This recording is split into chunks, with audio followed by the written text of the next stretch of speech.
This video contains news and analysis related to a recent terror attack in Kashmir. The content may include sensitive visuals and discussions that could be distressing to some viewers. Viewer discretion is advised. We strongly condemn all forms of violence and terrorism. The purpose of the content is solely to inform and create awareness based on verified reports. MDH chana mosla এখন ছোলা হোক বা বরবটি দানা, সাদা চানা হোক বা কালো, সব রান্নাই হবে অসাধারণ। MDH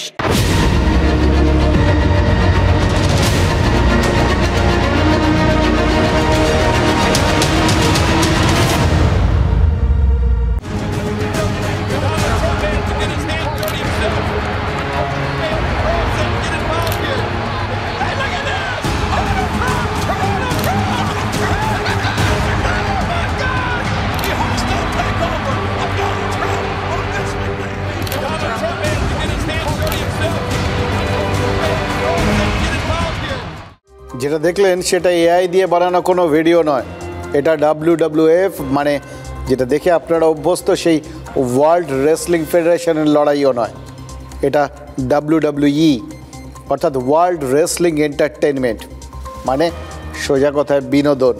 এবং সব থেকে বড়ো কথা, ওই যে কোট প্যান্ট পরা ওই ভদ্রলোককে দেখলেন না, কোত্থেকে দৌড়ে এসে মারতে শুরু করলেন, ওই ভদ্রলোক আর কেউ নন, ডোনাল্ড ট্রাম্প, আমেরিকার দুবারের প্রেসিডেন্ট। একদম তাই। অবশ্য যখন এইভাবে মারপিটের নাটক ট্রাম্প করেছিলেন তখন তিনি প্রেসিডেন্ট হননি, এবং প্রেসিডেন্ট তো দূরের কথা, রাজনীতিতেই আসেননি। এখন ট্রাম্প রাজনীতি করছেন, আমেরিকা শাসন করছেন, কিন্তু মারপিট সেটাও করছেন। ওটা কিছুতে, ওই খেলাটা না যদি ছাড়তে পারেন না। ওই যে বলে না, মানুষ কোনো না কোনো সময় তার অপূর্ণ ইচ্ছে পূর্ণ করার চেষ্টা করে, কথাটা যে কত বড় সত্যি ট্রাম্প কিন্তু সেটা দুনিয়াকে হাড়ে হাড়ে টের পাওয়াচ্ছেন। দেখুন, মারকুটে স্বভাব ছিল, সেই জন্য আমেরিকান রেসলিংয়ের ওই আসরে গেছিলেন, পকেটে পয়সা ছিল, তাই যে সংস্থা ওই রেসলিং নামক নাটক পরিচালনা করে সেই কোম্পানি কিনতে গেছিলেন।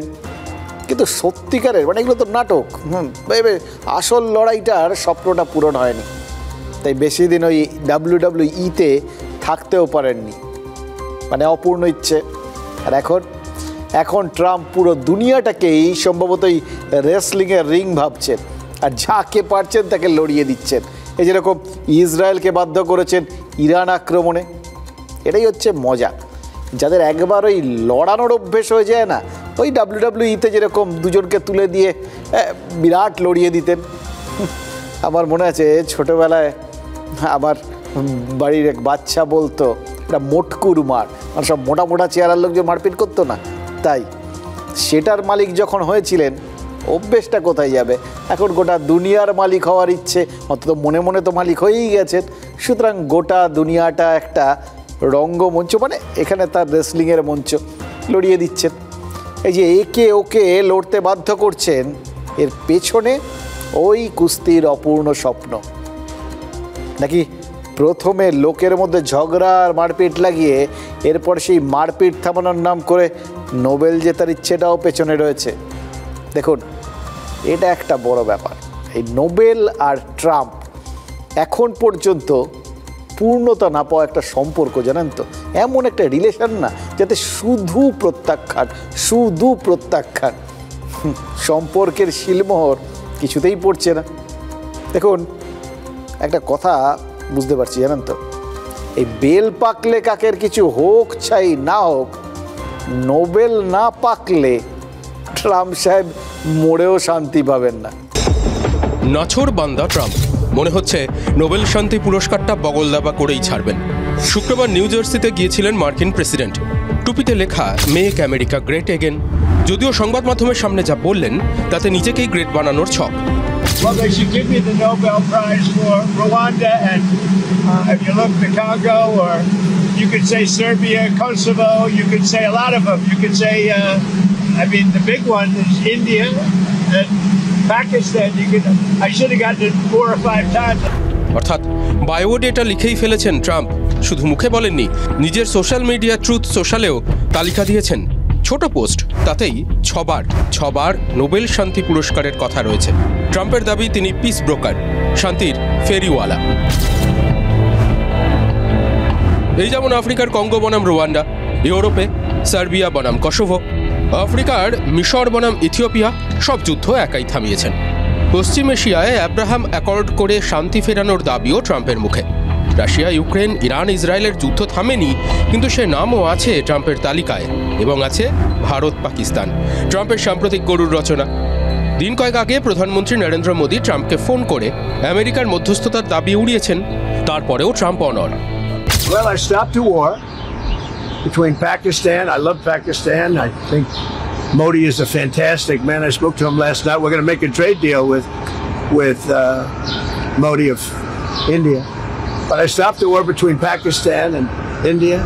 মে মাসের মাঝামাঝি সৌদি আরবে গিয়েও শান্তির বাণী শুনিয়েছিলেন Donald Trump. My greatest hope is to be a peacemaker and to be a unifier. I don't like war. এক কথা বারবার বলে যাওয়ার অর্থ তো একটাই, লক্ষ্য একটাই, পূর্বসূরি বারাক ওবামার মতোই নোবেল শান্তি পুরস্কারটা বাগিয়ে নেওয়া। কিন্তু চাইলেই তো নোবেল পাওয়া যায় না, কাউকে নমিনেশন দিতে হবে। মার্কিন প্রেসিডেন্ট পাশে পেয়েছেন পাকিস্তানকে। 2026 সালে ট্রাম্প যাতে নোবেল শান্তি পুরস্কার পান, তার জন্য ট্রাম্পের হয়ে নমিনেশন জমা দিয়েছে পাক সরকার। এর জন্য কি না করেছে আমেরিকা। পাক সেনাপ্রধান আসিম মুনিরকে হোয়াইট হাউসে ডেকেছিলেন ট্রাম্প।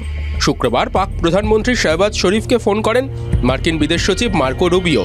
তারপরেই ট্রাম্পকে নোবেলের জন্য নমিনেট করে পোস্ট পাকিস্তানের। ভারত পাক সংঘর্ষ থামানোর কারিগর নাকি ট্রাম্পই, দাবি করেছে পাকিস্তান। ঠিক যেন সুরির সাক্ষী মাতাল। কিন্তু নমিনেশন পেলেই কি নোবেল পাওয়া যায়? তথ্য বলছে 2020, 2021, 2024 সালে নোবেল শান্তি পুরস্কারের নমিনেশন পেয়েছিলেন ট্রাম্প। একবারও শিখেছিলেনই মার্কিন প্রেসিডেন্টের। মাস দুয়েক আগে আমেরিকায় গিয়েছিলেন ইসরায়েলের প্রধানমন্ত্রী বেঞ্জামিন নেতানিয়াহু। সাংবাদিক প্রশ্ন করেন, গাজায় যুদ্ধ থামানোর জন্য কি আপনি নোবেল পুরস্কার আশা করেন? আক্ষেপে সুরে ট্রাম্প বলেছিলেন, নোবেল আমার প্রাপ্য, কিন্তু ওরা আমাকে কোনোদিনও দেবে না। ট্রাম্পের এই আক্ষেপ আদৌ কি কোনোদিন মিটবে? তোরা যে যা বলিস ভাই, আমার সোনার হরিণ চাই। দেখুন, আর যাই হোক, এই রবীন্দ্রনাথ গানটা ডোনাল্ড ট্রাম্পকে ভেবে যে লেখেননি সে ব্যাপারে তো আমরা নিশ্চিত। কিন্তু ডোনাল্ড ট্রাম্প নিজেকে একদম সেই গানটার ছকে বসিয়ে নিয়েছেন। আরও একটা জিনিসের সাথে নিজেকে একদম অদ্ভুতভাবে মিলিয়ে দিয়েছেন, জানেন তো? সেই কবিতাটা মনে করুন, অল্পেতে খুশি হবে দামোদর শেঠ কি। এই ডোনাল্ড ট্রাম্পও তাই, একটা পায় না, এখন 4-5টা পাওয়া উচিত বলে তিনি মনে করছেন। কি মনে হচ্ছে জানেন তো? আর কিছুদিন, মানে 4 বার নোবেল প্রাইজের জন্য তার নমিনেশন হয়েছে, কিন্তু একবারও পাননি। আর যদি এবারও এরকম একটা কিছু ঘটে, নিশ্চিতভাবেই এবার কেড়ে কুড়ে নেবেন, না হলে ছাড়বেন না। দেখুন, এই ভদ্রলোক না এই প্রত্যাখ্যান ব্যাপারটাকে একদম নিতে পারেন না, এবং তখনই তার আসল চেহারাটা বেরিয়ে আসে। এই যে এই কথাবার্তা, ধরন ধারণ, এসব দেখে আপনাদের কি মনে হবে?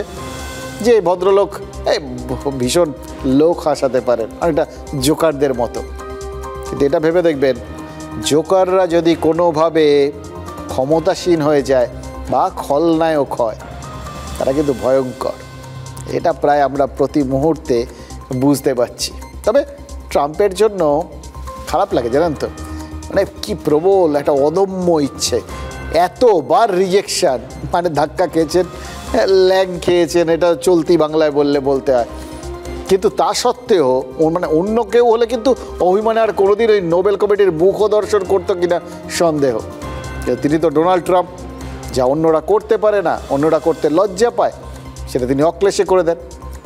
এই ধরনের লোককে বাংলায় কি বলে সে তো আপনারা জানেন, কার না হয় নাই বললাম। কিন্তু ট্রাম্পের কান, সেটা খুব ইম্পর্ট্যান্ট জিনিস, এটা আমরা বুঝলাম। সেটা জায়গায় থাকলে বরঞ্চ ভালো, জায়গায় না থাকলে ওই মুশকিল, কখন কী করে বেসবেন। তবে আমরা এটা ভেবে আনন্দ পাচ্ছি যে ট্রাম্প হলেন ওই পুঁজিবাদী আমেরিকার সেই সর্বহারা মানুষ যার জীবনে নোবেল ছাড়া শান্তি নেই। নোবেলহীন ট্রাম্প সব থেকেও কিছু নেই এর আদর্শ প্রতীক। আর তাই আজ বিশ্ব গান মানে সঙ্গীত দিবসে ট্রাম্প সাহেব মেশিন গানের মুখে কতবার বুক চিতিয়ে দাঁড়িয়েছেন, কতবার সেনাবাহিনীর ওই বন্দুকের নলে সাদা পায়রা গুঁজে দিয়েছেন, সেই হিসেব করতে ব্যস্ত হয়েছেন। দেখুন একটা লোক নিজেকে যোগ্য প্রমাণ করতে কতটা মরিয়া হলে স্থান কাল উল্লেখ করে করে দেখাতে পারে যে এই মুহূর্তে বিশ্বের 6টা যুদ্ধ অলরেডি তিনি থামিয়ে দিয়েছেন। মানে সাম্প্রতিক অতীত আর বর্তমান যে কটা যুদ্ধ হয়েছে বা হচ্ছে অথবা ভবিষ্যতে হবে সবই নাকি তিনি থামিয়ে দিয়েছেন। এবার কেউ যদি বলে বসেন ইরান ইসরায়েল বা রাশিয়া ইউক্রেনের যুদ্ধ তো এখনও চলছে, কি বয়ে গেল তাতে ট্রাম্পের থোড়াই কে? তিনি ভেবেছেন মানে হয়ে গেছে। এমনকি তার কথায় ভারত পাকিস্তানের বিরুদ্ধে ওই সংঘর্ষ বিরতি করেননি, এটা নরেন্দ্র মোদী ফোন করে বলে দেওয়ার পরেও ট্রাম্প তো গরুর রচনা লেখা থামাচ্ছেন না, বলেই চলেছেন তিনি ছিলেন, তাই ভারত আর পাকিস্তানের লড়াইটা বন্ধ হয়েছে। ডোনাল্ড ট্রাম্প কি জানেন তিনি যাদের অপেক্ষায় বসে আছেন, মানে যাদের ওই তারা এসে তার সামনে শান্তি আলোচনায় বসবে, হাতে পায়ে ধরবে, তারপর তিনি ওই যুদ্ধটা থামাবেন, সেইটা ধরেই তো ওই ইরান আর ইসরায়েলের যুদ্ধটাকে তার থামানোর লিস্টে অলরেডি ইনক্লুড করে ফেলেছেন। ভেবেছেন বারবার বলছেন না ওই ইরান বার্তা পাঠাচ্ছে, ইরান বসতে চায়, ইরান বলেনি এখন, তিনি বলেছেন। কিন্তু সেই ইরান কি করেছে জানেন? তা আরেক কেলেঙ্কারি। তারা ট্রাম্পের বদলে ভারতকেই শান্তি আলোচনায় মধ্যস্থতার জন্য বার্তা দিচ্ছে। কি মনে হচ্ছে জানেন তো? ট্রাম্পের নোবেল সরণি না সত্যিই দুর্গমগিরি, পদে পদে বাধা বিঘ্ন। If these aggressions should be stopped as soon as possible, it could be done via international joint effort.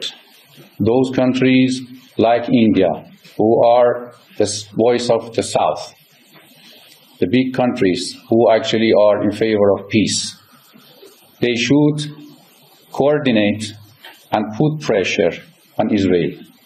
But I think at the first step, they should condemn this action not to be happen in the future.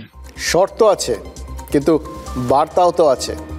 ভারতকেই Iran ভরসা করছে, ইরানের এই কূটনীতিক সেটা তো বলেই দিচ্ছেন, এবং তার সঙ্গে তার আবেদন, মানে যেটাকে আমি শর্ত বলছি, ওই ইসরায়েলে যুদ্ধবাজ মনোভাবের যে একটা সরকার রয়েছে, তারা যে ইরানের বিরুদ্ধে আক্রমণ শানাচ্ছে সেটার বিরোধিতা করতে হবে, নিন্দা করতে হবে। দেখুন এটা কিন্তু নিঃসন্দেহে ভারতের বিদেশ নীতির জন্য একটা বড় পরীক্ষা। এবার ভারত কি করবে? দুটো দেশই তো ভারতের বন্ধু দেশ। এমনিতে ভারত কি করতে পারে এই সমস্ত ক্ষেত্রে যেখানে দুদেশই তাদের বন্ধু, তার একটা ইঙ্গিত তো গত সপ্তাহ থেকেই পাওয়া যাচ্ছে। ওই জন্যে দেখবেন আমাদের সরকার এই যুদ্ধে একদম পিওর নিরপেক্ষ, যাকে বলে না, অনেকে বলেন তো নিরপেক্ষ একটা পক্ষ, এক্ষেত্রে কিন্তু ভারত সত্যি সত্যি দূরে থাকার পক্ষ, সমদূরত্ব বজায় রাখার পক্ষ, এই ভূমিকাটাই পালনের সিদ্ধান্ত নিয়েছে। কিন্তু তা সত্ত্বেও ইরান যদি শান্তি আলোচনার জন্য ভারতের ওপর শর্ত চাপাতে চায়, তাহলে আমাদের বিদেশ মন্ত্রক তো পাল্টা বলে দিতে পারে, বেগার্স ক্যানট বি চুজার্স। দায়টা ভারতের নয়, ইরানের, তাগিদটা তাদের। মধ্যস্থতা করার জন্য ভারত হাপ ইত্তেশ করে বসে নেই, তাই শর্ত চাপানোর জায়গাতে ইরান নেই। ওই ভিক্ষুকদের কি চয়েস করবে, কত পাবে, সেরকম আর সেই ক্ষমতা থাকে না, যা পায় তাই নিয়ে নিতে হয়। এবং সবথেকে বড় কথা, প্রকৃত নিরপেক্ষ হলে তবেই তো ঠিকঠাক মধ্যস্থতা করা সম্ভব। ভারত তো প্রকৃত নিরপেক্ষ, সেই জন্যেই তো ভারত মধ্যস্থতা করার জায়গায় রয়েছে। পাশাপাশি বিদেশ মন্ত্রক কিন্তু এটাও মনে করে দিতে পারে যে কাশ্মীর প্রসঙ্গে আজ পর্যন্ত কিন্তু ইরান একদম নীরব আছে। সেখানে ইসরায়েল পাকিস্তানের বিরুদ্ধে এই অপারেশন সিঁদুরের সময় খোলাখুলিভাবে আমাদের দেশের পাশে দাঁড়িয়েছিল। এই সুযোগে ভারত কিন্তু বলতে পারে, জানেন তো, ইরানকে কাশ্মীর প্রশ্নে একদম নিঃশর্তভাবে আমাদের দেশের পাশে দাঁড়িয়ে পাকিস্তানের নিন্দা করতে হবে। আর পাকিস্তানের বিরুদ্ধে যেতে ইরানের তো বেসিক্যালি এই মুহূর্তে অন্তত কোনো ধর্ম সংকট থাকার কথাও নয়। যে আমেরিকার উস্কানিতে ইসরায়েল তাদের বিরুদ্ধে যুদ্ধ ঘোষণা করেছে, সেই আমেরিকার আশেপাশে পাকিস্তানিরা তো এমনভাবে ঘুরঘুর করছেন যাতে মনে হচ্ছে পাকিস্তান সেই বিখ্যাত বিজ্ঞাপনের কুকুরছানা, যে শুধু প্রভুর পায়ে পায়ে ঘোরে না, প্রভুর ছায়াকেও অনুসরণ করে। পাকিস্তানে এই আমেরিকা ভক্তিতেই তো ইরানের পাকিস্তান ভক্তিটা চটকে যাওয়ার কথা। পাকিস্তানের ফিল্ড মার্শাল আসিম মুনির যখন ওই হোয়াইট হাউসে গেছিলেন তখন তো ডোনাল্ড ট্রাম্পও দুটো শর্ত দিয়েছিলেন। এক, নোবেল কমিটিতে তার নাম সুপারিশ করতে হবে পাকিস্তানকে, আর দুই, ইরানের নিন্দে করে ইসরায়েলকে সমর্থন করতে হবে। দেখুন, আমেরিকান প্রেসিডেন্টের একটা শর্ত পাকিস্তান তো মেনেই নিয়েছে। নোবেল কমিটিতে শান্তি পুরস্কারের জন্য ট্রাম্পের নাম তো পাকিস্তান ইতিমধ্যেই পাঠিয়ে দিয়েছে, সুপারিশপত্র আর কি। আরেকটা শর্ত তাহলে কী হবে? এক যাত্রায় তো পৃথক ফল হয় না। ফলে এটা নিশ্চিত থাকতে পারেন বিশ্বমঞ্চে আজ না হলে কাল পাকিস্তান ইরানের বিরুদ্ধেই যাবে, এটা ধরে নেওয়াই যায়। আর তাহলে ইরানেরও তো যাবতীয় দ্বিধা দ্বন্দ্ব এগুলো সব ঝেড়ে ফেলে এই কাশ্মীর প্রশ্নে ভারতের পাশেই দাঁড়ানো উচিত। যদি না দাঁড়ায়, ট্রাম্প আছেন না, হাঁ করে আছেন, তাদের গিলে ফেলবেন যখন তখন। Netanyahu said that they had the capacity to take out all of Iran's nuclear facilities. So what role would the U.S. be able to play, and why would they, if Israel says that they have all of the abilities, their own military? I'm not sure he said that, but they really have a very limited capacity. They could break through a little section, but they can't go down very deep. They don't have that capacity. এই হচ্ছে অহংকারীর অহং বা দম্ভ। বন্ধু বলছে, বন্ধু বলে তো ধাক্কা মেরে যুদ্ধে নামিয়েছে ইসরায়েলকে, এটা বলতে ছাড়ছে না যে ওদের ক্ষমতা সীমিত, সবটা পারবে না, ওটা করতে গেলে একমাত্র আমরাই পারি। কি অহংকারী ভাবুন তো। দেখুন, শিবরাম চক্রবর্তী না একবার বলেছিলেন জানেন তো, সব যোগের মধ্যে সেরা নাকি যোগাযোগ। আজ 21শে জুন শুধু যে বিশ্ব সঙ্গীত দিবস তা তো নয়, আজ বিশ্ব যোগ দিবসও তো বটে। আজকে এই রাত বিরেতে আপনাদের যোগাসন করতে বলবো না, শুধু বলবো শিবরাম চক্রবর্তীর কথাটা মাথায় রাখুন, তাহলেই যোগ করাটা হয়ে যাবে। এই বিশ্বের সর্বশ্রেষ্ঠ যোগ হলো যোগাযোগ। আমেরিকার প্রেসিডেন্ট আমাদের সেই যোগাযোগটা করিয়ে দিলেন। কিসের সঙ্গে? দুটো জিনিসের সঙ্গে। একটা বিষয় কিছুটা ওপেন সিক্রেট, ইসরায়েল যতই এক পা গাজা এক পা ইরানে দিয়ে রাখুক, ইসরায়েলেরও একটা সীমাবদ্ধতা আছে। ইসরায়েলের কাছে যতই ওই স্বল্প আর মাঝারি দূরত্বের কেল্লাফতে করার জন্য অস্ত্রশস্ত্র থাকুক, মিসাইল থাকুক, ওই দূরপাল্লার অস্ত্র একটু কমই আছে। আর যেটা নেই সেটা হলো এমন কোনো মিসাইল যেটা মাটিতে পড়ে মাটির ভেতরে, মাটির নিচে থাকা বাংকারকেও চূর্ণ বিচূর্ণ করে দিতে পারে। নেতানিয়াহু এতদিন তাদের এই অক্ষমতা নিয়ে খুব একটা মাথা ঘামাননি জানেন তো, কারণ দরকার পড়েনি। ওই তো এক ফালি কুমড়োর মতো গাজা স্ট্রিপ, ওরা তো যখন তখন হামলা করা যায় করেছেন। পাকিস্তানের জঙ্গি গোষ্ঠী হামাসের না আছে এয়ার ডিফেন্স সিস্টেম, না আছে বাংকার টাঙ্কার, যা ছুঁড়ে মেরেছেন ওখানটা ঝাঁঝরা হয়ে গেছে। কিন্তু ইরান তো হামাস নয়, এটা তো পরিষ্কার এখন। ইরান তলে তলে যুদ্ধের জন্য অনেক দিন থেকে তৈরি হয়েছে এবং এরকম লং ডিস্টেন্স শত্রুর বিরুদ্ধে লড়াই করার জন্যই তারা প্রস্তুত হয়েছে। তারপর তারা ধরেই নিয়েছিল লড়াইটা এরকম দূরত্বে থাকা কারোর বিরুদ্ধেই হবে। দেখুন, মাটির নিচে এক নয় একাধিক বাংকার অলরেডি তারা তৈরি করে রেখেছে, আর সেই সমস্ত বাংকারে মিসাইল থেকে শুরু করে তাদের পরমাণু পরীক্ষার খুঁটিনাটি সব কিছু লুকিয়ে রেখেছে। ফলে ইসরায়েল শত চেষ্টা করেও ইরানের মাটির নিচে হানা দিতে পারছে না। আর এখানেই তো দ্বিতীয় যোগাযোগ। ইসরায়েলের কাছে যা নেই তা তো আমেরিকার কাছে আছে, বাংকার ব্লাস্টার বোম। এবার ইসরায়েলের অনুরোধে আমেরিকা সেই বোমা নিজে ব্যবহার করবে নাকি ইসরায়েলকে দেবে, বিষয়টা কিন্তু ট্রাম্প ঝুলিয়েই রেখেছেন। দেখবেন, ওই দেখাচ্ছিলাম কালকে, আজকে আবার বলছি, এই যুদ্ধটায় না ট্রাম্প মানে নিজেদের যেখানে কিছু করার জায়গা এসছে সেখানটাতেই আস্তে করে পাশ কাটিয়ে বেরিয়ে গেছেন, যে যা শত্রু পড়ে পড়ে। এইটাই হচ্ছে ট্রাম্পের চরিত্র।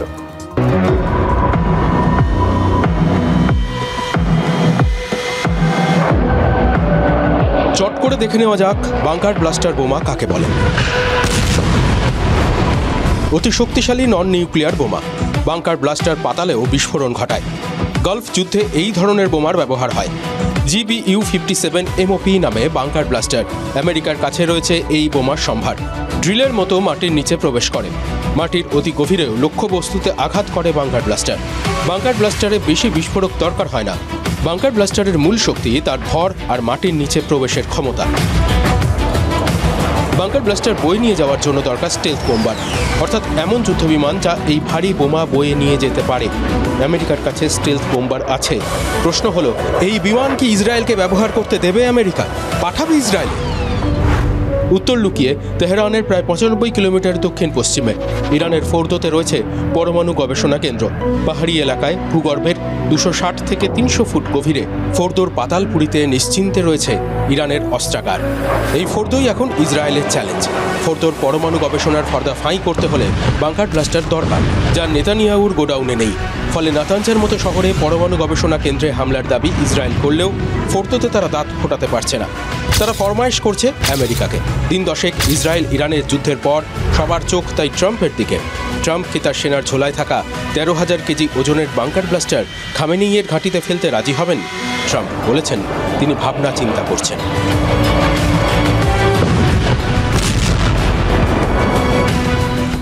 মামুলি একটা প্রশ্ন, গিরিধারী ইরানে কি আমেরিকার ওই বাংকার ব্লাস্টার পড়বে? এই প্রশ্নের ওপরই তো নির্ভর করছে ইরান ইসরায়েল যুদ্ধের ভবিষ্যৎটা। এটা বুঝিয়ে বলি। গিরিধারী ইরান মানে পাহাড়ে ঘেরা ইরান। দেশটার পূর্ব, পশ্চিম আর উত্তরে মাথা তুলে রয়েছে তিনটে পর্বতমালা, আর এর সঙ্গে রয়েছে দুটো মরুভূমি। তিন দিক থেকে ইরানে যদি ঢুকতে হয় তাহলে লঙ্ঘিতে হবে গিরি, আর নয়তো টপকাতে হবে বালিয়ারি। ফলে কাজটা সহজ নয়। প্রাকৃতিকভাবেই ইরান দুর্গম, তাই স্থলভাগ দিয়ে লড়াই একদম সম্ভব নয়। পড়ে রইল দুটো রাস্তা। এক, কুমির তোমার জলকে নেমেছি বলে পারস্য উপসাগরে জাহাজ বা ডুবোজাহাজ ভাসানো। আর দুই, আকাশপথে ইরানকে আক্রমণ করা। দেখুন, এই পারস্য উপসাগরে জাহাজ নিয়ে ঢোকাটা তো যায়, কিন্তু খরমুজ প্রণালীর মুখটা যদি ইরান ওই বোতলে ছিপিয়াটার মতো করে একবার এঁটে দেয় তাহলে তো ফেরার পথ বন্ধ। আর সেদিক থেকে দেখতে গেলে আকাশপথে বিমান হামলা তার চালানোটা সহজ বলে মনে হবে। কিন্তু যদি সেই বিমান যায় তাহলে তাকে তো ইরানের এই গাদা যে মিসাইল সেগুলোকে ডজ করে করে এগোতে হবে। সেটা পারলে তবেই তো গিয়ে আঘাত আনবে। ইতিমধ্যেই কিন্তু ইরান দাবি করেছে, জানেন তো, তারা আমেরিকার তৈরি বেশ কিছু যুদ্ধ বিমানকে মাটিতে পেরে ফেলেছে। সেগুলো নিয়ে ইসরায়েলি পাইলটরা তাদের ধমকাতে চমকাতে এসেছিল। দেখুন, দাবি সত্যি নাকি দাবি মিথ্যে সেটা এক আমেরিকা জানে, আর জানে ইসরায়েল আর ইরান।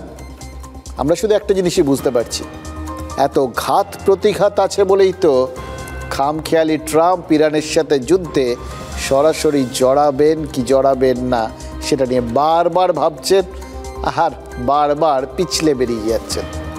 কারণ ইরানের দিকে পা বাড়ালে পেছনের কিন্তু আর জায়গা নেই। ইরান পরমাণু অস্ত্র তৈরি করে ফেলেছে, আছে, এই ছুঁড়ল, এসব তো অনেক দিন ধরে তিনি বলে চলছিলেন। এসব বলেই তো ইসরায়েলকে যুদ্ধ করতে নামিয়ে দিয়েছেন।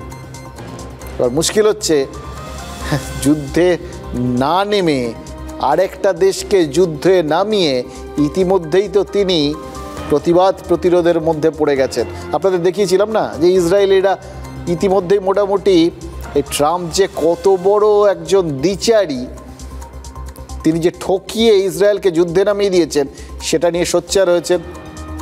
এবার খোদ আমেরিকাতেই প্রশ্ন উঠে গেছে।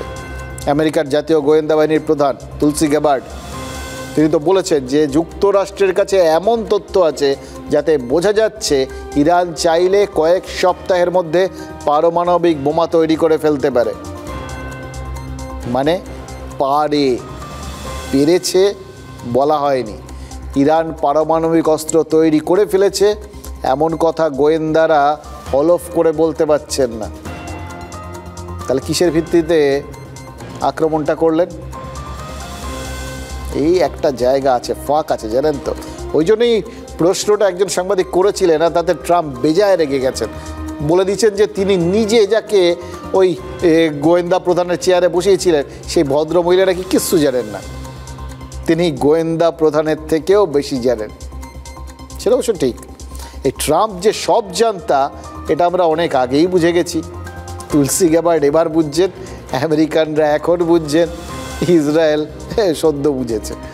আর ইরান ভাবছে ইসরায়েলের কথায় পাগলা ঘোড়া যদি সত্যিই খেপে যায়, যদি সত্যিই বন্দুক মানে ওই বাংকার ব্লাস্টার ছুঁড়ে মেরে দেয়, তাহলে তারা কি করবে? আমি নিশ্চিত ট্রাম্প নিজে এত সব কিছু ভাবছেনই না। তিনি দাঁত কিরমির করে শুধু তুলসী গ্যাবার্ডকে সাপসাপান্ত করছেন, কারণ তুলসী বুঝিয়ে দিয়েছেন পরমাণু তো ছুতো।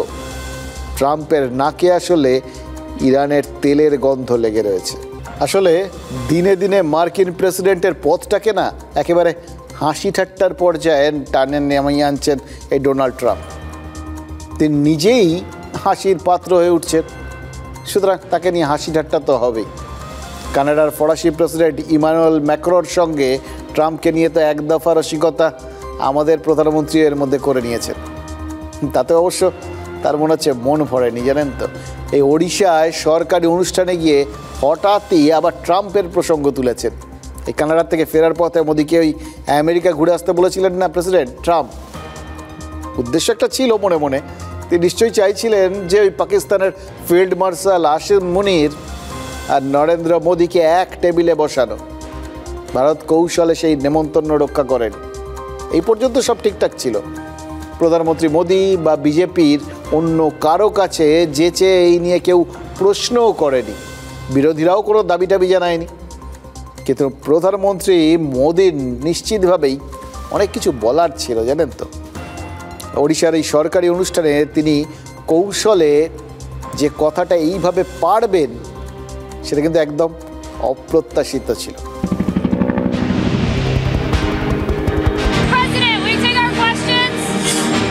মার্কিন প্রেসিডেন্টের যুদ্ধ থামানোর দাবি যেন হাসি মশকরার বিষয় হয়ে দাঁড়িয়েছে।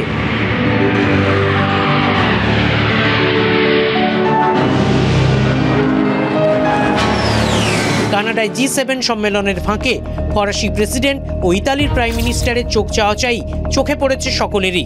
সিজ ফায়ার নিয়ে ফরাসি প্রেসিডেন্টের সূক্ষ্ম খোঁচাও মার্কিন প্রেসিডেন্ট ভালোভাবে নেননি। ট্রাম্প আমেরিকা ফেরার পর কানাডায় পৌঁছন প্রধানমন্ত্রী নরেন্দ্র মোদী, আর প্রথম সাক্ষাতেই ট্রাম্পকে নিয়ে সূক্ষ্ম রসিকতা।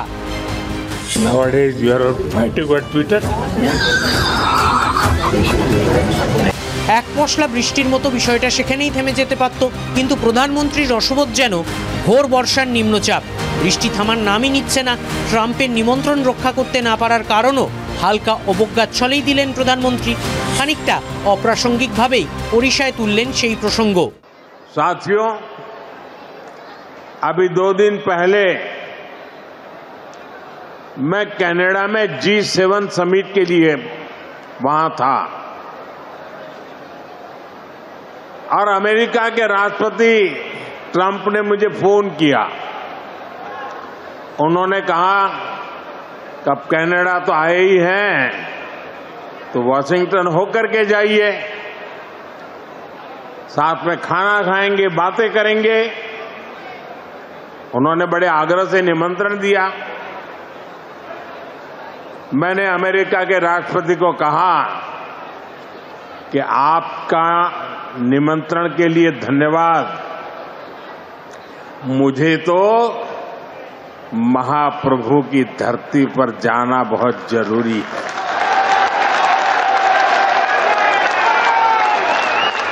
और इसलिए मैंने उनके निमंत्रण को नम्रता पूर्वक मना किया और आपका प्यार, महाप्रभु की भक्ति मुझे इस धरती पर खींच करके ले आई है। নোবেল প্রাইজের জন্য যতই কান্নাকাটি করুন, ট্রাম্প মহাপ্রভুও নন, জগন্নাথও নন। ঘুরিয়ে ট্রাম্পকে কি সেই বার্তাই দিলেন প্রধানমন্ত্রী নরেন্দ্র মোদী? দেখুন, প্রধানমন্ত্রীর যা প্রবণতা দেখছি না, তাতে আরও কয়েকটা সভায় যে তিনি ওই ট্রাম্পের ডিনারে না যাওয়ার প্রসঙ্গটা তুলবেন সেটা কিন্তু মনে হচ্ছে, জানেন তো। মানে যতদিন পর্যন্ত না ট্রাম্প ওই যুদ্ধ থামানোর দাবিটা উইথড্র করে নিচ্ছেন বা সেটা তোলা বন্ধ করছেন, ততদিনটা চলবে। এটা একদিক দিয়ে ট্রাম্পকে একটা বার্তা তো বটেই, একই সঙ্গে আরেকটা কঠোরভাবে বুঝিয়ে দেওয়া বিষয়ও বটে। এক মৌলবাদী সেনাপ্রধান আর একজন বিশ্বের বৃহত্তম গণতন্ত্রের প্রধানমন্ত্রীকে কখনো একসঙ্গে এক টেবিলে ডাকা যায় না। ভারত লস্করে তৈবা আর জৈশে মোহাম্মদের মার্কাজ ভেঙে দিয়েছে। ডোনাল্ড ট্রাম্প ও দুটো জঙ্গি গোষ্ঠীকে হোয়াইট হাউস ব্যবহার করতে দিতে পারেন, কারণ যদি তারা নোবেলের সুপারিশ করে। তিনি তো সৌদি আরবে গিয়ে সিরিয়ার ওই সন্ত্রাসবাদী প্রেসিডেন্ট আহমেদ আল সারার সঙ্গেও হাত মিলিয়েছেন। কিন্তু ট্রাম্পের দাওয়াতে দহশত ভারতের প্রধানমন্ত্রী রুটি ছিঁড়তে যাবেন না। আমেরিকা পাকিস্তানকে কাছে টানলে ভারত দূরে সরবে, এটা একদম সহজ হিসেব। আর প্রধানমন্ত্রীর বার্তা যতটা ট্রাম্পকে, ঠিক ততটাই তো বিরোধী দল নেতা রাহুল গান্ধীকেও, কারণ তিনি লাগাতার বলে গেছেন ট্রাম্পের চাপেই ভারত সিজফায়ার করেছে। এই শুনছিলেন না, বারবার বলছিলেন নরেন্দ্র সারেন্ডার, নরেন্দ্র সারেন্ডার, কথাটা একদম লাগাতার কংগ্রেস বলে চলেছে। কংগ্রেসের অন্দরেই অবশ্য সেটা নিয়ে দ্বিমত রয়েছে, কিন্তু প্রধানমন্ত্রী ট্রাম্পের আমন্ত্রণ প্রত্যাখ্যানের পর এই খোঁচাটা মনে হয় এবার একটু ভোঁতা হয়ে যাবে। লোকে কি মনে করবে, যদি ট্রাম্পের কথাতেই সিজফায়ার হয়ে থাকে তাহলে মোদির সাহস থাকতো ট্রাম্পের আমন্ত্রণ অগ্রাহ্য করতে? তবে অপারেশন সিঁদুর স্থগিত থাকলেও আপাতত ফের আগ্রাসনের কোনো সম্ভাবনা নেই, কারণ পাকিস্তানের কোমর ভেঙে গেছে। আর ভারত যতক্ষণ না তারা করছে ততক্ষণ ভারত কিছু করবে না। ফলে ফোকাসটা এখন মধ্যপ্রাচ্যে শিফট করেছে। ইসরায়েল আর ইরানের মধ্যে যুদ্ধটা ক্রমশ বিপজ্জনক হচ্ছে। ইরান শুরুর ধাক্কা সামলে উঠে পাল্টা মারছে, আর ট্রাম্প ক্রমাগত সামরিক অভিযান পিছিয়ে দিচ্ছেন। ভারত কি করবে? রুশ ইউক্রেন যুদ্ধের সময় যেমন ছিল তেমন নিরপেক্ষ থাকবে? দেখুন, রাশিয়া ভারতের বন্ধু দেশ, আর ইউক্রেন কঠোর সমালোচক ছিল, তারপরেও ভারত নিরপেক্ষ ছিল। এক্ষেত্রে ইরানও বন্ধু, ইসরায়েলও সহযোগী। এবং সবচেয়ে বড় কথা, ভারতের বিদেশ নীতির একটা ধারাবাহিকতা রয়েছে। বিশেষ করে এই প্যালেস্টাইন প্রসঙ্গে ভারতের একটা সার্বিক নীতি রয়েছে। সেই বাউন্ডারির বাইরে যাওয়ার অবকাশ কিন্তু খুব বেশি নেই। দেখুন, ইসরায়েলের ওপর হামাসের সন্ত্রাসবাদী হামলার নিন্দা করেছিল ভারত, তবে গাজায় ইসরায়েল যা করেছে ভারত তার নিন্দে বা সমর্থন কিছুই করেনি। ভারতের তরফে শুধু জানানো হয়েছে ওয়েস্ট ব্যাংকে প্যালেস্টাইন নিয়ে ভারতের নীতিতে কোনো বদল আসেনি। আর ইরানের সাথে ইসরায়েলের যুদ্ধ, ভারতের তরফে সরকারিভাবে বিবৃতি দিয়ে জানানো হয়েছে উদ্বেগের সঙ্গে পরিস্থিতির দিকে নজর রাখা হচ্ছে। বিদেশমন্ত্রী জয়শঙ্কর ইসরায়েল ইরান দুদেশের বিদেশমন্ত্রীর সঙ্গেই তো কথা বলেছেন। বিশ্ব যোগ দিবসের অনুষ্ঠানে আজ প্রধানমন্ত্রী নরেন্দ্র মোদী ঘুরিয়ে সব যুদ্ধ থামার পক্ষেই সওয়াল করেছেন। Yoga is a great personal discipline. At the same time, it is a system that takes us from me to we.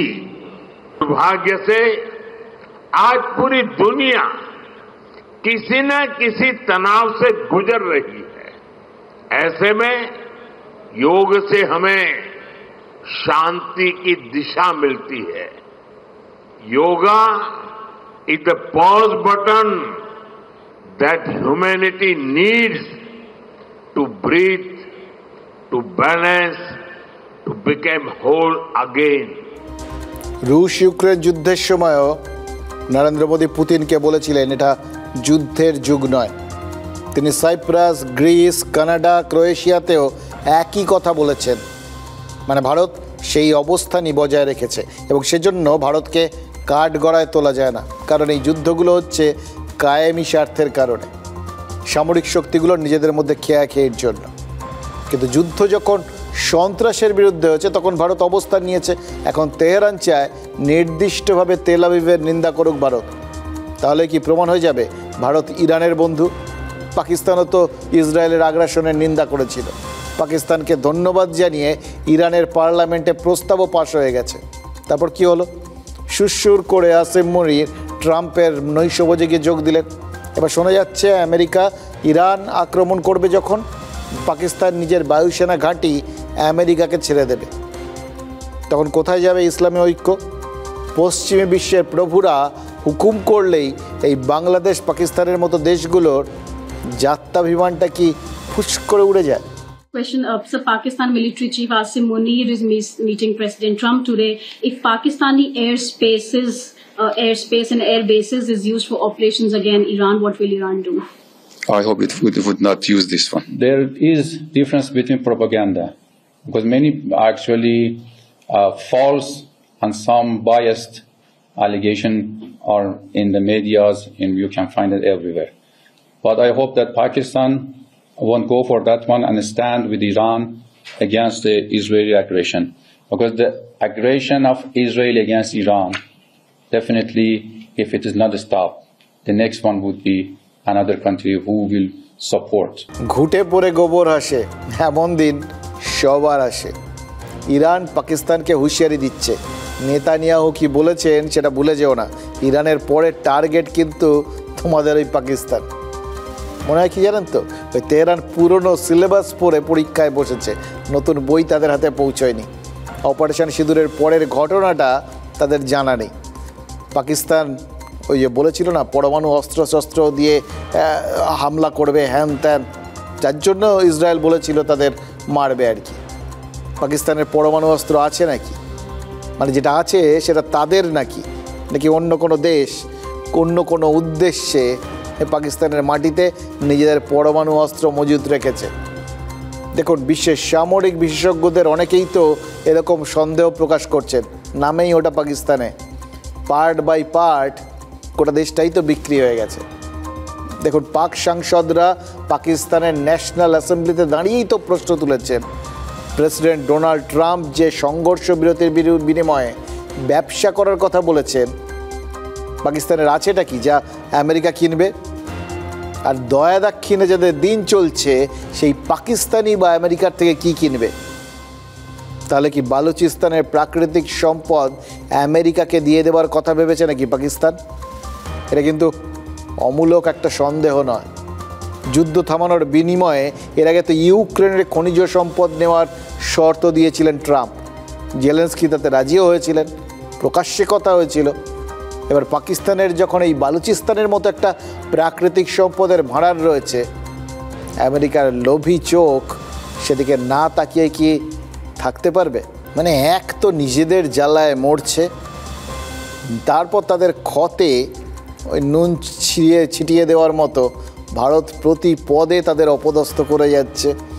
এই যে ভারত ইরান থেকে তাদের নাগরিকদের ফিরিয়ে আনছে, তার নাম দেওয়া হচ্ছে অপারেশন সিন্ধু, মানে সিন্ধু জলবন্টন চুক্তিটা আরেকবার মনে করিয়ে দেওয়া হচ্ছে।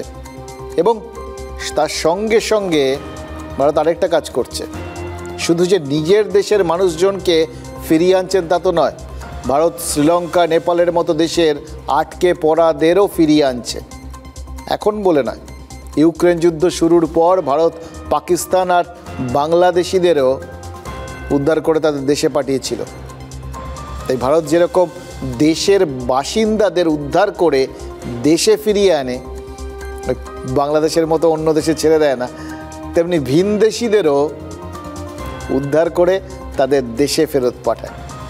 সে ভিনদেশে আটকে পড়া লোকই হোক বা আমাদের দেশে অবৈধভাবে থাকা ভিনদেশিই হোক, দেশের লোককে দেশে ফেরানোর পাশাপাশি অবৈধদের ফেরত পাঠাও। মানে এক্ষেত্রে ধরুন এই অবৈধ বাংলাদেশিরা ইদানিং এদের খুঁজে বের করে পুশব্যাক করা হচ্ছে কীভাবে দেখতেই তো পাচ্ছেন। মানে দেশে যে কত অবৈধ বাংলাদেশি ঢুকে রয়েছে না, তার সত্যি কোনো ইয়ত্তা নেই। একদিকে দুর্নীতি আর একদিকে রাজনীতি, মানে একদম ডেডলি কম্বিনেশন। আর এই জোড়া ফলায় দেশের নিরাপত্তাই প্রশ্নের মুখে। যেটা মানে বহিঃশত্রু করতে পারে না, সেটা এরা ভেতর থেকে করে দিচ্ছে। কাকদ্বীপের নিউটন দাস, জলঙ্গির আগুন মণ্ডল, মালদার লাভলি খাতুন বা লোরানি সরকার, এরা তো সরাসরি তৃণমূলের মদত পেয়েছিল বলে অভিযোগ উঠেছিল। দেখুন, কে অবৈধ বাংলাদেশি আর কে বৈধ সেটা এখন ছাঁকনি দিয়ে বাছাই চলছে। আর ছাঁকনি সত্ত্বেও দু একজন এমন গলে বেরিয়ে যাচ্ছে যে তারপর নিজেদের নাক কাটা যাচ্ছে। আর কাউকে কাউকে আবার এই ছিটকে বেরিয়ে যাওয়াদের জন্যই ওই ভুল করে বাংলাদেশি ভেবে ফেলা হচ্ছে। মুর্শিদাবাদ আর পূর্ব বর্ধমানের কয়েকজন পরিযায়ী শ্রমিককে ভুল সূত্রে ভারত ফেরত আনা হয়েছে। এবার জানিয়ে রাজনীতির ঝড় উঠেছে। আজ ফের এক বাংলাদেশি ধরা পড়েছে। ভারতে ঢোকার মুখে এক যুবকের থেকে 2 দেশেরই নথি পাওয়া গেছে।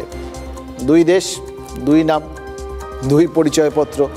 মালদার মেহেদিপুরে এই ধৃত যুবকের নাম সেলিম শেখ, আর বাংলাদেশে Mohammad Dilawar. Aadhaar card, voter card, passport, visa সব আছে, সবই বাজেয়াপ্ত হয়েছে। এবার পরিচয়পত্রগুলো আসল না নকল খতিয়ে দেখা হচ্ছে। কিন্তু আমি নিশ্চিত একে হয়তো পুশব্যাক করা হবে, কিন্তু পরিচয়পত্রগুলো কিন্তু জেনুইন। কারণ এই পরিচয়পত্রগুলো এদের বানিয়ে দেওয়া হয়েছে। জাল পরিচয়পত্র শুরুতে তৈরি করা হয়েছে, কিন্তু যে পরিচয়পত্রটা দেওয়া হয়েছে জাল লোককে দেওয়া হয়েছে, কিন্তু পরিচয়পত্রটা ঠিক। এইভাবে বললে আপনাদের বুঝতে সুবিধা হবে। লোকগুলো ভুল, কিন্তু তাদের দেওয়া হয়েছে তো শুরুর থেকে। তাদের বার্থ সার্টিফিকেট বানিয়ে দেওয়া হয়েছে, বার্থ সার্টিফিকেট দিয়ে আধার কার্ড বানানো হয়েছে, তারপর ভোটার কার্ড বানানো হয়েছে, তারপর পাসপোর্ট বানানো হয়েছে, সবই তো হয়ে গেল। প্রশ্নটা অন্য জায়গায়। আসল হোক বা নকল, ভারতে এই পরিচয়পত্রগুলো মিলছে কিভাবে? পাসপোর্ট জালিয়াতিতে আজাদ মল্লিককে ধরা হয়েছিল। ইডি তারপর বলেছিল যে শুধুমাত্র বনগাঁ আর আশেপাশের এলাকায় ভোটার তালিকায় 78 জন অবৈধ ভিনদেশি ঢুকে রয়েছে। এবার দেখুন, এটা তো তাদের অভিযোগ, এই কজনকে তার মানে তারা পেয়েছে। তার বাইরে আরও কত ঢুকে আছে ভাবুন তো। ব্যাপারটা এত সোজা হয়ে গেছে, ওপাশ থেকে আসছে, এসে আমাদের ভোটার তালিকায় নাম তুলে ফেলছে। 3টে প্রশ্ন, 3টে। কিভাবে আসছে, কিভাবে পরিচয়পত্র পাচ্ছে, আর কিভাবে ভোটার তালিকায় নাম উঠছে। এই সব কিছুর মধ্যেই তো নজরদারির ব্যাপার রয়েছে। তাহলে ফাঁকটা কোথায় থাকছে, এটা খতিয়ে দেখা দরকার। দেখবে কি, দেখার চোখটাই তো একদম আলাদা। আর রাজনীতিকদের জন্য দেখার চোখটা আলাদা আলাদা, তাতে সব ধরা পড়ে, এইগুলো ধরা পড়ে না। রাজনীতির চশমায় এক এক দল এক এক রকমভাবে দেখেন, তাই যা হওয়ার তাই হচ্ছে। ওই ছাঁকনিটা জীবনে আর ফুল প্রুফ হচ্ছে না। এই মালদার গাজলে 3 জন বাংলাদেশি ধরা পড়েছে। এরা 2-1 বছর নয়, 10-15 বছর ধরে বহাল তবিয়তে ঘাপটি মেরেছিল। স্থানীয়রা বলছেন ধৃতেরা মানে জাস্ট একটা স্পেসিমেন, হিমশৈলের চূড়া বলে না, সেরকম আর কি। আমরাই তো চিন্তিত এবং ভীত বলা যায়। আমরা যেগুলো করছি এগুলো তো আমরা ঠিক অথেন্টিকেশন, আমরা যে তারা অ্যাকচুয়ালি অরিজিনাল কিনা সেটা যেহেতু আমাদের এখানে ভেরিফিকেশনের কোনো জায়গা নেই, আমরা শুধু only for as per document verification করে আমরা প্রসেস করি। এখানে আরও তো ধরলাম বাংলাদেশি থেকে এসে, ওদের তো আধার কার্ড হয়নি, ভোটার কার্ডও হয়নি, কিছু হয়নি, রেশন দিয়ে মাল খাচ্ছি। ডকুমেন্টস যখন নিয়ে আসছে আধার প্যান ভোটার, সেটা তো আমাদের এখানে অরিজিনালটা দেখিয়ে দিচ্ছে। হ্যাঁ, অরিজিনাল বলে দেখাচ্ছে, কিন্তু অরিজিনালটা যে ভেরিফাই করবো, ভেরিফাই করার তো অপশন নেই এখানে। পাসপোর্ট তৈরি করার দায়িত্ব কাদের? বর্ডার নিরাপত্তা দেওয়ার দায়িত্বে তো রাজ্য পুলিশ নয়। আজকে পাসপোর্ট তৈরি করার দায়িত্বে তো আজকে রাজ্য সরকার নয়।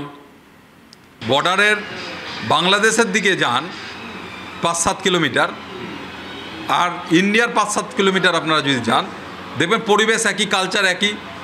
এত অনুপ্রবেশকারী ঢুকেছে যে সমস্তটাই একাকিত হয়ে গেছে। দেখুন, বাংলাদেশের অনুপ্রবেশকারীরা মুসলিম, তাই তাদের ভোট ব্যাংক হিসেবে আশ্রয় দিচ্ছে তৃণমূল।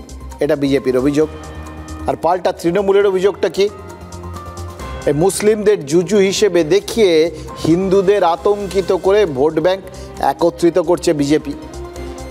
এবার দুটো ভিন্নমুখী অভিযোগ, খুব ভিন্নমুখী। কি প্রথম কথা, দুটোরই ব্যবহারের রাস্তাটা এক, দুটোরই রাস্তা ধর্ম দিয়ে তৈরি। আর দুটো রাস্তারই মানে দুটো অভিযোগেরই অভিমুখ তো একটাই, ভোট একত্রিত করা। দেখুন, ভোটের রাজনীতি করতে গিয়ে শাসক দল বা বিরোধী মানে রাজনৈতিক দলগুলো এরা কি কোনো ভুল করে ফেলছে? শাসক দলকে নিয়ে কিন্তু একটা কথা বলেছেন তৃণমূলের ঘনিষ্ঠরাই। ফুরফুরা শরীফের কাসেম সিদ্দিকীকে তৃণমূলের রাজ্য সাধারণ সম্পাদক করা হয়েছে, এটা তো আপনারা জানেন। দলে ঢুকেই নামজাদা একটা পোস্ট পেয়ে গেছেন কাসেম সাহেব। শুরুতে কে সমালোচনা করেছিলেন? ক্যানিং পূর্বের তৃণমূল বিধায়ক শওকত মোল্লা আর ভরতপুরের তৃণমূল বিধায়ক হুমায়ুন কবির। দুজনেই কিন্তু তৃণমূলের জনপ্রতিনিধি, দুজনেই সংখ্যালঘু মুখ। তবে সমালোচনা করলেও কাসেম ইস্যুতে দলের বিরুদ্ধে যাননি কেউ। কিন্তু তহা সিদ্দিকী তিনি তৃণমূল ঘনিষ্ঠ, কিন্তু তৃণমূল করেন না, উল্টে তিনি মুসলিম সমাজের পরিচিত মুখ। তাই বাকিদের যখন বুক ফাটছে কিন্তু মুখটা পুরোপুরি ফুটছে না, তখন মন আর মুখ দুটোই তো উজাড় করে দিলেন তহা। দুদিন আগে বলেছিলেন সংখ্যালঘুদের সঙ্গে 2 নম্বরই করলে সংখ্যালঘুরা কোমরে লাথি মারবে। কাকে মারবে সেটা কি আজ ক্লিয়ার করে দিলেন? পীরজাদা বলেছেন 26-এর বিধানসভায় ভয়ঙ্কর খেলা খেলবে সংখ্যালঘুরা। এটাই কিভাবে দেখবেন? ফাঁকা আওয়াজ। তহা সিদ্দিকী আজ বলেছেন কাসেমকে তৃণমূলে নেওয়ায় আইএসএফের লাভ। এবার দেখুন, লাভটা যদি আইএসএফের হয় তার মানে কি? সংখ্যালঘু ভোট সংখ্যালঘুর ঘরেই থাকবে, কিন্তু লাভের অঙ্কটা অন্য ঘরে গেলে রাজনৈতিক হিসেব নিকেশ তো অন্যভাবে হবে। তহা সিদ্দিকীর মতে মুসলিম ভোট ভাগ হবে, এটাই তো তিনি বলেছেন। এবার সংখ্যালঘু ভোটার ফ্যাক্টর এরকম 146টা বিধানসভার 131টাতেই তৃণমূল জিতে বসে আছে। রাজ্যে 40 থেকে 90% মুসলিম ভোটার রয়েছে, এরকম বিধানসভার সংখ্যা 74টা, আর 25 থেকে 40% মুসলিম ভোটার রয়েছে, এরকম বিধানসভার সংখ্যা 72টা। এটাতেই কি তৃণমূল নিশ্চিন্ত হয়ে যাচ্ছে? যদি তাই হয় তাহলে তো নেপোয় দই মারার দুশ্চিন্তাও আছে। জয়ের ব্যবধান 1000-এরও কম, মানে একদম ঘাড়ে নিঃশ্বাস ফেলা একটা ডিস্টেন্স। এরকম বিধানসভার সংখ্যা তো 7টা, আর জয়ের ব্যবধানের চেয়ে 9টা বেশি, অর্থাৎ পছন্দ নয় প্রার্থী, এরকম আসন সংখ্যা 14টা। অর্থাৎ নেক টু নেক লড়াইয়ের ক্ষেত্র হয়ে আছে অন্তত 21টা বিধানসভা, যেখানে তৃণমূল 8টায় জিতে আছে আর বাদবাকি 13টায় বিজেপি। এবার এই সিটগুলোতে যে কেউ ফ্যাক্টর হয়ে যেতে পারে। এবার উল্টো দিকে হিন্দু বেশি এরকম কেন্দ্রের দিকে তাকান, 90% বেশি হিন্দু রয়েছে, এরকম আসন সংখ্যা 49টা। এবার মজাটা হলো সবেতেই কম বেশি সংখ্যালঘু ভোটার আছে। এতদিন এক খাতে বইছিল, এবার অন্য খাতে বইলে অঙ্কটা বদলাতে পারে। তহা সিদ্দিকী কি সেই অঙ্কটাই কষছেন? তাতে কিন্তু আরএসএসের সূক্ষ্ম উদ্দেশ্যটা সফল হয়ে যাবে। আরএসএস চায় একদিকে হিন্দু ভোট একত্রিত হোক, আরেকদিকে মুসলমান ভোটে ভাঙন ধরুক। কাসেম সিদ্দিকীকে দলে নিয়ে তৃণমূল কি বিজেপির সেই সুবিধাটাই করে দিচ্ছে? এবং খেয়াল করে দেখুন, মানে কি বললেন তহা সিদ্দিকী, বললেন নওশাদ সিদ্দিকী তো জিতবেনই, আরও বেশ কিছু আসন বাড়বে আইএসএফে। এবার কদিন আগে পর্যন্ত কিন্তু নওশাদ সিদ্দিকীর সঙ্গে আদায় কাজকলায় সম্পর্ক ছিল। এখন শত্রুর শত্রু আমার বন্ধু, এই থিওরিতে সব এক হয়ে যাচ্ছে। এবার মুশকিল হচ্ছে রাজনীতিতে, মানে এই মুভমেন্টগুলো এটা যদি প্রমাণ করে যে রাজনীতিতে কোনো অবস্থানই কনস্ট্যান্ট নয় বা চূড়ান্ত নয়, তাহলে আইএসএফ বা নওশাদের অবস্থানও কি চূড়ান্ত? ফলে এই জটিল জায়গা বদলা বদলির খেলাগুলো না, কোথায় যে কার সঙ্গে গিয়ে হাত মেলাবে, এবার কোথাও গিয়ে আলটিমেটলি ধরুন কথার কথা, যেটা মাঝখানে একটা অভিযোগ উঠেছিল যে আইএসএফ কি তৃণমূলের হাত ধরবে, এরকম বিভিন্ন সমীকরণ, বিভিন্ন বক্তব্য। কারণ আইএসএফ এর আগে তো আবার বিজেপি, বাম এবং কংগ্রেসের সঙ্গে ছিল, আবার তার থেকে নেইও এখন। ফলে সব কিছুই কিন্তু হওয়ার একটা ওপেন অপশান রয়েছে, কোনটা হবে কেউ জানেন না, এবং কোনটা হলে যে কোন বৃত্তটা সম্পূর্ণ হবে সেটাও কেউ জানেন না। কিন্তু মজাটা হলো অঙ্ক সবাই কষছেন, কিন্তু আগে ভাগে কেউ ভাগাভাগির অঙ্কটা সামনে আনছেন না। তাই শওকতরা কাশেমের বিরুদ্ধে গেলেও তহার বক্তব্যে সমর্থন করতে পারছেন না, আবার সুকান্ত মজুমদাররা তহার বক্তব্যে খুশি হলেও বিজেপির সুবিধা তহার বক্তব্যে হচ্ছে এটা প্রকাশ্যে মানতে পারছেন না। মানে অঙ্ক কি কঠিন বলুন তো।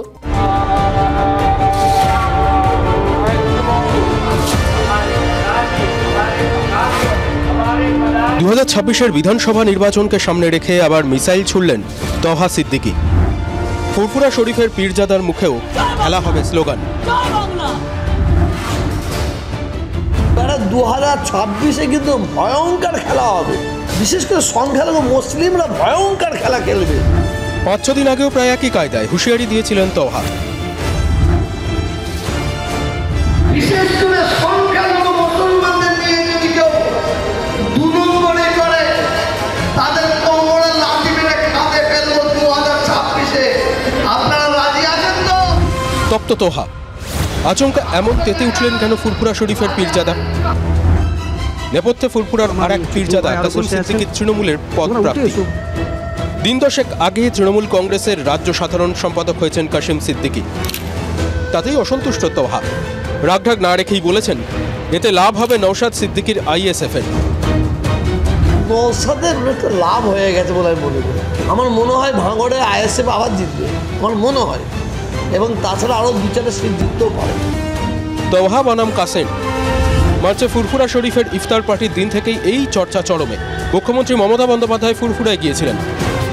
তোহার নগণ্য উপস্থিতি, অন্তত দুটো কথা বলার জন্য কাসেমের উজ্জ্বল উপস্থিতি। মঞ্চে তোহার হাত থেকে কাসেমকে মাইক্রোফোন নিয়ে নিতেও দেখা যায়। মার্চ থেকে মে 2 মাস পর কাসেমের পদ প্রাপ্তি তৃণমূলে। এতে সংখ্যালঘুরা নাকি ফোঁস করে উঠেছে, দাবি তোহার।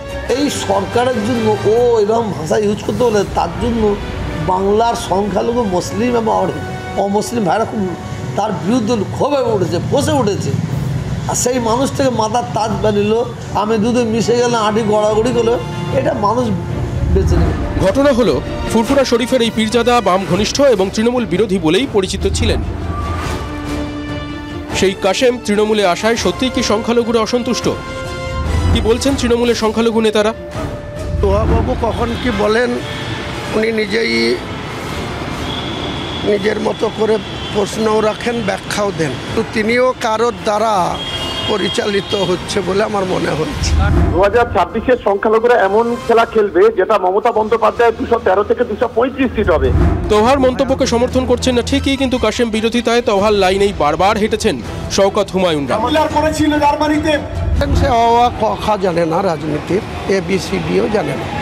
দল যখন সিদ্ধান্ত নিয়েছে, সে তাজা আলু হোক আর পচা আলু হোক, এখন সেগুলোই আমাদেরকে নিয়ে চলতে হবে। দেখুন, 74টা বিধানসভা কেন্দ্রে যেরকম 40 থেকে 90% মুসলিম ভোট ফ্যাক্টর, তেমনি 49টা কেন্দ্রে 90%-এর বেশি হিন্দু ভোটার রয়েছে, সেটাও তো ফ্যাক্টর।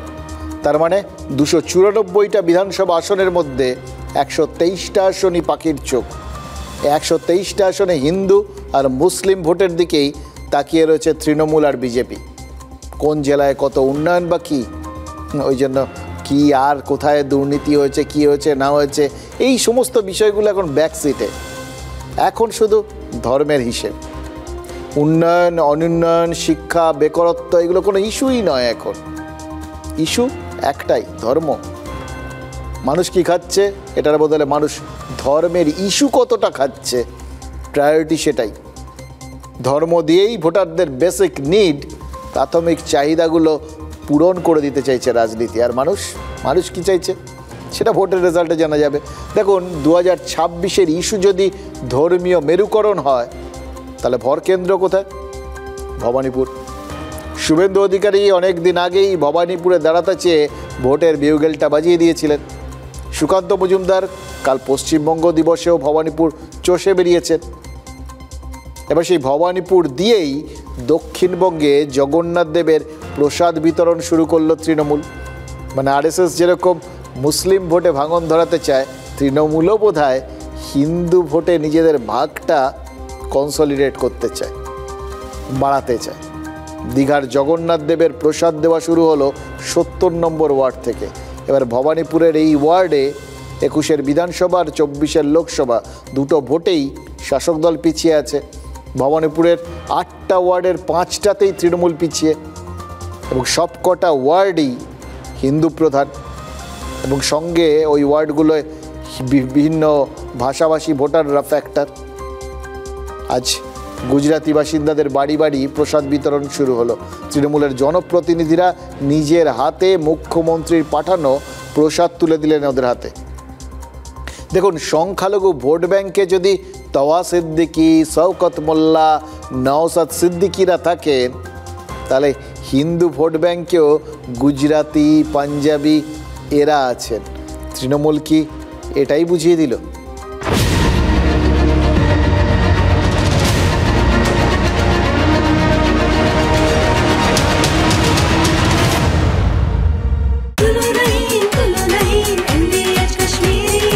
আরে কম দে কিন্তু খাঁটি দে।